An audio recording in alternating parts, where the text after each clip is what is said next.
Ro'za tutishni organizm uchun foydali 5 ta top jihatni sanab o'tamiz. Birinchisi, ro'za paytida oshqozon ichaklari dam oladi. Ularga bo'lgan yuklama yengillashadi. Natijada ularni qayta tiklanishga imkoniyat yaratadi.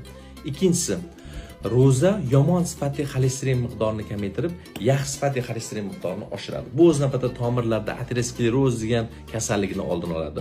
Bu o'z navbatida yanada gipertoniya, infarkt, insult xavfini kamaytirishga yordam beradi. Uchinchisi, ro'za qondagi qand miqdorini tartibga solishga yordam beradi. Insulin sezuvchanligini oshiradi. Bu o'z navbatida qandli diabet xavfini kamaytiradi.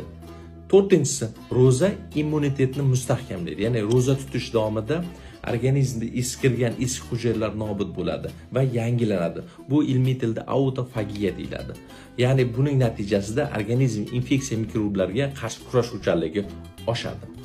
Beshinchisi, ro'za miyani himoya qiladi, stressni kamaytiradi. Ro'za tutish davomida organizmda stress gormonlarini ishlab chiqarish kamayadi. Tadqiqotlarga qaraganda ochlik natijasida Alzheimer degan xavfli kasallikni oldini olishi isbotlangan ekan.